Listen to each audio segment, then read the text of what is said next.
Good morning to all my dear students of class 3rd.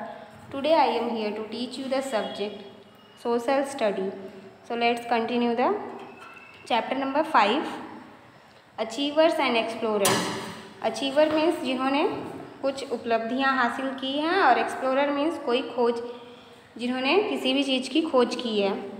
तो इस chapter में हम देखेंगे अचीवर्स के बारे में और एक्सप्लोरर्स के बारे में। So let's continue the chapter में जो डिफ़िकल्ट वर्ड होंगे वो मैं आपको एक्सप्लेनेशन के साथ में कंटिन्यू करूँगी। ओके, एक्सप्लेन करती जाऊँगी। Several people left their mark through the ages. बहुत से लोग जो हैं कि अपनी बहुत समय पहले बहुत से लोग अपनी जो छवि है, छाप है, वो समय के साथ छोड़ के गए हैं। चले आ रहे समय में कई लोगों ने अपनी छवि और अपना छाप छोड़ा है। एजेस मीन्स यहाँ पे समय की बात की गई है, उम्र की नहीं। देयर करेज, जिनके साहस, कंसिडरेशन, त्याग, केयरिंग, लव एंड जस्टिस, न्याय और प्यार के बारे में हमें प्रेरणा लेनी चाहिए। उन लोगों से हमें प्रेरित होना चाहिए। इंस्पायर्ड मीन्स प्रेरणा लेनी चाहिए। ग्रेट पर्सनैलिटीज़ मतलब महान व्यक्तित्व और विचारों वाले लोग थे। Have brought impeccable transformation and amazing changes in the usual routines, जिनसे हम अपने रोजाना के जीवन में नए विचार, नई सोच और बदलाव ला सकते हैं। ट्रांसफॉर्मेशन मीन्स रूपांतरण, परिवर्तन ला सकते हैं अपने जीवन में। वेदर इट इज़ पॉलिटिक्स, या फिर वो चाहे पॉलिटिक्स हो, राजनीतिक हो, या फिर आर्ट मतलब कलात्मक हो, और या वैज्ञानिक हो। वेदर इट इज़ रिलीजियस, या फिर धार्मिक या दार्शनिक हो। वेदर इट इज़ बिग और स्मॉल, या फिर वो छोटी या बड़ी हो। The impact made by the people made them famous और पर्सनालिटी, तो जिससे कि हम अपने व्यक्तित्व को महान बना सकते हैं या हम महान व्यक्तित्व वाले इंसान बन सकते हैं, अपने सोच और विचार में बदलाव ला सकते हैं। Let us read about the lives of a few such great personalities. तो कुछ ऐसी ही ग्रेट पर्सनालिटीज़ के बारे में हम देखेंगे, ऐसे महान व्यक्तित्व और विचारों वाले लोगों के बारे में पढ़ेंगे इस चैप्टर में। First one, mother Teresa. Mother Teresa का नाम आप सभी ने सुना होगा। ये जो है बहुत ही महान वुमेन थी, लेडी थी। Mother Teresa was born in Macedonia. इनका जन्म हुआ था मैसिडोनिया में ऑन 26 अगस्त 1910 में। एट द एज ऑफ 12 साल की आयु में उन्हें एहसास हुआ कि उनका जो जन्म है वो गरीबों की और बेसहारा लोगों की मदद करने के लिए और भगवान कृष्ण मीन्स जीसस की सेवा भाव के लिए ही हुआ है। मदर टेरेसा को 12 साल की आयु में इस बात का रियलाइजेशन हुआ, तो उन्होंने क्या किया। She left her parental home when she was 18 and she became a nun. तो उन्होंने अपनी 18 साल की आयु में अपना जो घर था छोड़ दिया और वो जो है कि उन्होंने एक कम्युनिटी ज्वाइन कर ली, ट्रस्ट ज्वाइन कर लिया, जिसमें कि नर्स बन गई। Nun means nurse. Joint sister of Loreto and Irish की कम्युनिटी थी नन्स की इन कलकत्ता, उसे ज्वाइन कर लिया। आफ्टर अ फ्यू मंथ्स, कुछ महीनों की ट्रेनिंग के बाद, training in Dublin, she was sent to India. कुछ महीनों की ट्रेनिंग के बाद वो डबलिन से इंडिया आई, इंडिया भेजी गई। इन 1950, 40 साल बाद 1950 में mother Teresa founded the missionaries of charity. इन्होंने स्थापना की मिशनरीज ऑफ चैरिटी मतलब गरीबों की, बेसहारों की मदद करने के लिए इन्होंने एक चैरिटी नाम की संस्था, मिशनरीज ऑफ चैरिटी नाम की संस्था की स्थापना की। To look after poor and sick people, जो कि गरीब और बीमार बच्चों की सेवा के लिए था, हेल्प के लिए था। Today it has thousands of sisters and brothers working all over the world. और आज के समय में जो है हजारों से भी ज़्यादा ब्रदर्स एंड सिस्टर्स काम कर रहे हैं इस कम्युनिटी के साथ ऑल ओवर द वर्ल्ड, पूरे वर्ल्ड में। लेटर मदर टेरेसा फाउंडेड निर्मल हृदय। मदर टेरेसा ने उसके बाद निर्मल हृदय की स्थापना की है। Home for the poor and dying persons, गरीब और मर रहे बीमार बच्चों के लिए उन्होंने निर्मल हृदय नाम की संस्था की ओपन की। She was awarded the Nobel prize for peace in 1979 और इन्हें जो है नोबेल प्राइज़ से सम्मानित किया गया, शांति पुरस्कार 1979 में। India honoured her with the Bharat Ratna, इन्हें जो है कि सबसे बड़े पुरस्कार से सम्मानित किया गया, भारत रत्न से, इन 1980। Along with this she had own several other awards, इसके अलावा भी उन्हें बहुत सारे पुरस्कारों से सम्मानित किया गया है उनके निस्वार्थ प्रेम भाव और मानवता के कारण, सेल्फलेस और सर्विसेज टू ह्यूमैनिटी। तो उनकी जो है कि निस्वार्थ सेवा भाव और मानवता के कारण उन्हें और भी बहुत सारे अवार्ड से सम्मानित किया गया था। नेक्स्ट पर्सनालिटी है Rabindranath Tagore. Rabindranath Tagore was born in Kolkata, इनका जन्म हुआ था कलकत्ता में 1861 में। He was the youngest son, ये सबसे छोटे बेटे थे देवेंद्रनाथ टैगोर के and Sharada Devi. He was not sent to any school, इन्हें किसी भी स्कूल में नहीं भेजा गया था एजुकेशन के लिए। He was educated at home by a tutor, इन्होंने अपनी पढ़ाई जो है घर पे जो ट्यूशन पढ़ाने आते हैं उनसे ही पूरी की है। Rabindranath was a curious and creative, ये बचपन से ही बहुत ही क्यूरियस और क्रिएटिव बच्चे रहे हैं, मतलब बहुत ही उत्साहित और रचनात्मक किस्म के बच्चे रहे हैं। ही हैड कीन इंटरेस्ट, इनका सबसे अत्यधिक रुचि थी लिटरेचर, थिएटर, डांस और ड्रामा में और म्यूज़िक में इनका जो है सबसे ज़्यादा रुचि रही है इनकी। तो आगे देखेंगे हम। He was awarded Nobel prize in literature, इन्हें जो है लिटरेचर में जो है नोबेल प्राइज़ दिया गया था 1913 for his book Gitanjali. Gitanjali book के लिए इन्हें नोबेल पुरस्कार से सम्मानित किया गया था in 1950। He was conferred with knighthood by the British government, इन्हें जो है ब्रिटिश गवर्नमेंट की तरफ से भी पुरस्कार से सम्मानित किया गया था, जिस पुरस्कार का नाम था knighthood.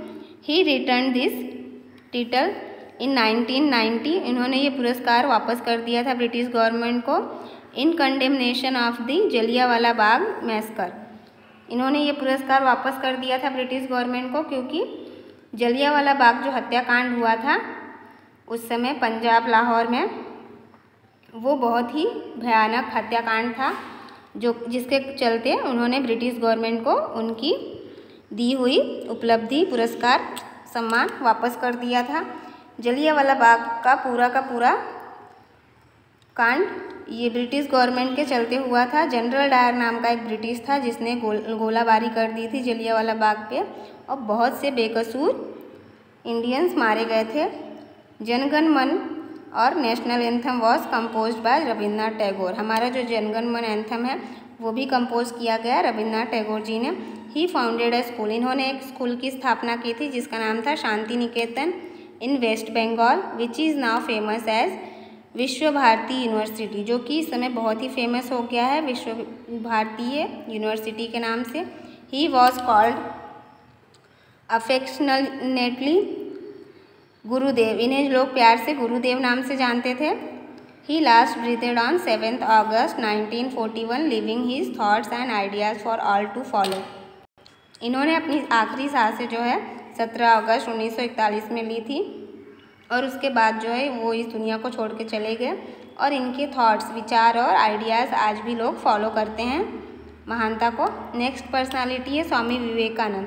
Swami Vivekananda was a spiritual leader, yogi and patriot from West Bengal. Swami Vivekananda क्या थे? एक स्पिरिचुअल लीडर, आध्यात्मिक सोच और विचारों वाले नेता थे। He was one of the prominent leader of the Indian religious and cultural renaissance, ये जो है कि एक धार्मिक और सांस्कृतिक सोच में बदलाव लाने वाले नेता थे। His real name was Narendra Datta, इनका रियल नेम था Narendra Datta. He was born on 12 January 1863 in Calcutta, इनका जन्म हुआ था 12 जनवरी 1863 में in Calcutta. From an early age, छोटी आयु में ही displayed signs of great compassion, इनके अंदर जो है दया भावना जागरूक हो गई थी और ये जो कि लोगों में दिखाई देता था। Also the qualities of a natural readers, और इनके अंदर नेतृत्व करने की भी क्षमता जो कि उठकर सामने आ रही थी। He had a sharp intellect and he had a sharp intellect and devoured literature. ये जो है कि एक बहुत ही अच्छे लेखक के साथ साथ from both east and west, this included western philosophy and the great English poet. ये जो है कि एक महान कवि के साथ साथ एक फिलोसोफर भी थे। ही particularly liked the rational reasoning of the West and was easily dismayed by many of the religious superstitions and the cultural decline that Indian society found itself। तो ये कैसे थे? रिलीजियस सुपरस्टिशन मीन्स आध्यात्मिक सोच वाले थे। ये जो है कि लोगों के विचारों में, सोच में, तर्क में बदलाव लाना चाहते थे। पहले के लोग जो है अंधविश्वासों पे बहुत ज़्यादा ही बिलीव करते थे। तो वो जो है कि ये जो धार्मिक रिलीजियस से रिलेटेड सोच है, लोगों की धार्मिक धर्म से जुड़ी हुई सोच है, उसे बदलना चाहते थे, उसमें बदलाव लाना चाहते थे। From this background he was drawn to join the Brahmo Samaj. इस बैकग्राउंड के चलते उन्होंने क्या किया? ब्राह्मो समाज की स्थापना की और उन्होंने ब्राह्मो समाज को ज्वाइन किया। The Brahmo Samaj was a modern Hindu movement sought to revitalize Indian life and spirituality through rationalistic approach and abandonment of image worship। तो ये जो है कि लोगों की सोच में बदलाव लाना चाहते थे, क्योंकि किसी ने भगवान को नहीं देखा है फिर भी लोग मूर्ति की पूजा करते थे। तो ये लोगों के विचारों में, सोच में बदलाव लाना चाहते थे, मॉडर्नाइजेशन लाना चाहते थे, ताकि जिससे लोगों की सोच में बढ़ावा आए, मतलब लोग आगे सोचे, अंधविश्वासी और रूढ़ी नीतियों पर विश्वास न करके आगे के बारे में सोचे। He become the disciple of Ramakrishna Paramhansa. ये जो है कि मतलब ये फॉलो करते थे रामकृष्ण परमहंस जी को। इन 1893 1893 में ही वेंट टू शिकागो। ये जो है शिकागो गए as a representative of India. India का नेतृत्व करते हुए, प्रतिनिधित्व बनकर ये शिकागो गए। Of India at the parliament of all religion of the world, जिसकी वजह से भारत के बारे में लोगों को पता चला, भारत की संस्कृति के बारे में। On 11 September he delivered his historical speech with made his learned audience bow their heads in revenge in fact. तो इनकी वजह से स्वामी विवेकानंद जी ने क्या किया? 11 सितंबर को इन्होंने हिस्टोरिकल एक ऐतिहासिक भाषण दिया, स्पीच दिया, जिस स्पीच के चलते लोगों को, बाहर के लोगों को पता चला कि इंडिया भी जो है ऐसी कंट्री है जहाँ पे लोग रहते हैं जो कि अलग अलग धार्मिक और जो है कि सोच वाले हैं, जहाँ पे लोग जो है कि आधुनिक सोच रखते हैं। और वहाँ के बाहर शिकागो के लोगों ने हेड्स इन रिवेंज, मतलब उन्होंने ये सब जानकर अपना सर झुका लिया। In fact he was the first person who made India's greatness known to the world. और ये ऐसे पहले महान इंसान थे जिन्होंने भारत का नेतृत्व, प्रतिनिधित्व किया, जिसके बारे में भारत के बारे में इन्होंने ऐसी ऐसी बातें कही जिससे वर्ल्ड में भारत का नाम सामने आया, इंडिया का नाम सामने आया और इंडिया को लोग जानने लगे। In 1897 he founded Ramakrishna Mission for the service of the Indian society. और इन्होंने संस्थापना की रामकृष्ण मिशन की और इन्होंने सोसाइटी बनाई एक।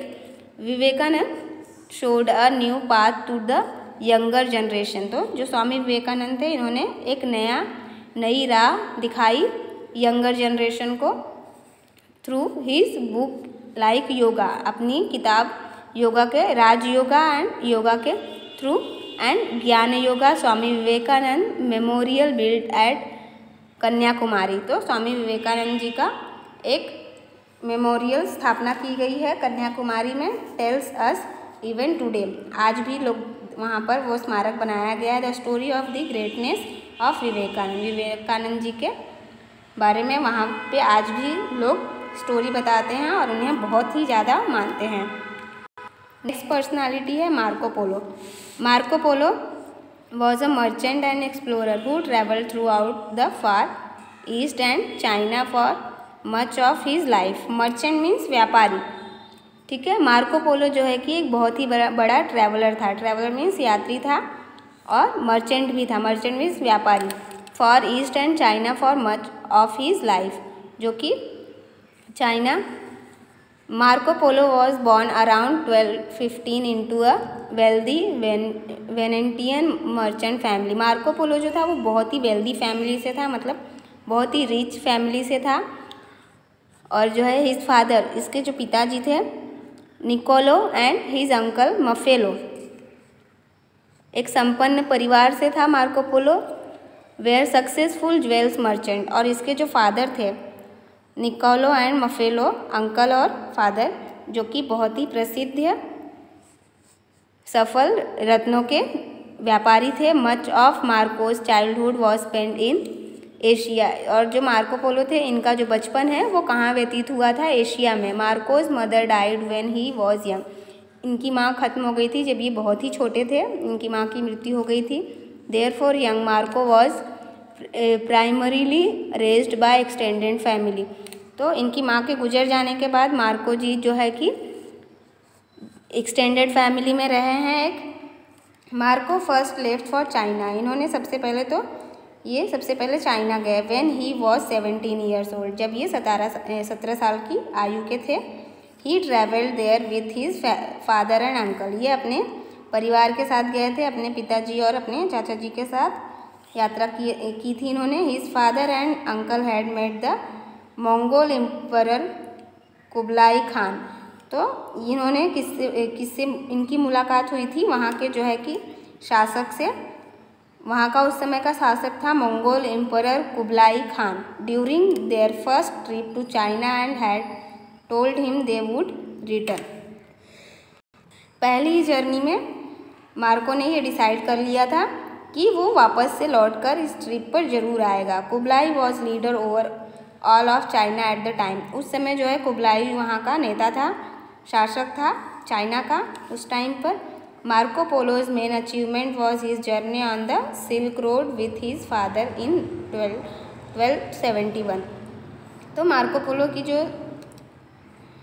जो अचीवमेंट है वो स्टार्ट हुई थी, जर्नी शुरू हुई थी, यात्रा शुरू हुई थी सिल्क रोड से। सिल्क रोड से मतलब रेशम मार्ग से, उसके पिताजी के साथ में 1271 में। Over his time on the silk road he has traded and collected jewels, और वो क्या करता था? ट्रेडेड मीन्स बेचना,